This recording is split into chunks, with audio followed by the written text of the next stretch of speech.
एक बार की बात है, एक राजा अपनी तलवार साफ कर रहा था, तभी अचानक उसकी उंगली कट गई।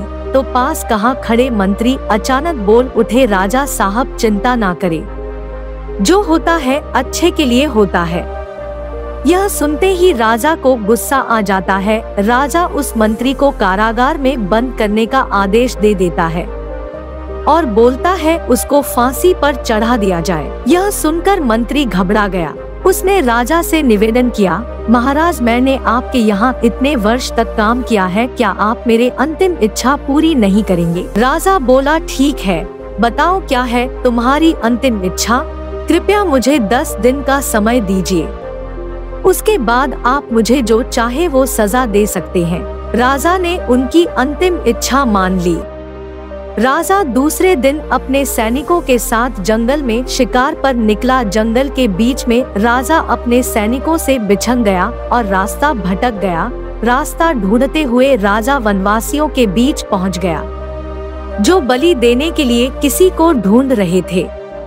वनवासियों ने राजा को पकड़ लिया और वन की देवी को बलि देने के लिए ले गया। बलि देने की सारी तैयारियां पूरी हो गई।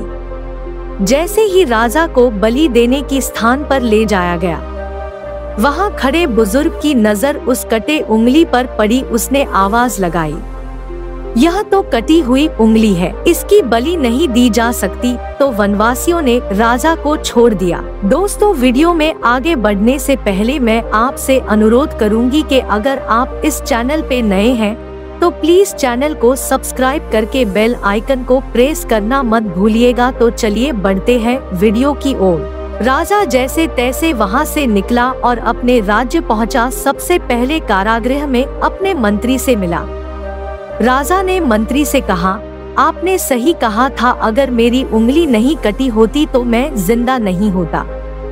यानी जो होता है वह अच्छे के लिए होता है। राजा ने फिर पूछा, मेरा तो फायदा हुआ है, लेकिन आपका कैसे फायदा हुआ? मैंने तो आपको सजा दी। मंत्री बोला, मैं आपका साथ शिकार पर हमेशा रहता हूँ, उस दिन भी रहता, लेकिन मेरी उंगली नहीं कटी होने के कारण मेरी बलि चढ़ जाती, इसीलिए मेरे साथ भी जो हुआ अच्छा हुआ। राजा प्रसन्न हुआ, लेकिन छोटी सी बात पर मंत्री को सजा देने का दुख भी हुआ। इसलिए राजा ने मंत्री को कारागृह से निकालकर फिर से अपने साथ रख लिया।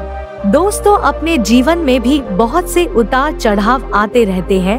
कभी कभी कुछ चीजें मन मुताबिक नहीं होते हैं, इस कारण से कभी निराश नहीं होना चाहिए। हमेशा याद रखें, जो होता है अच्छे के लिए होता है। भले ही कुछ अच्छा हो या ना हो, लेकिन उस परिस्थिति के प्रति सकारात्मक नजरिया रखने से उसका प्रभाव भी कम हो जाता है।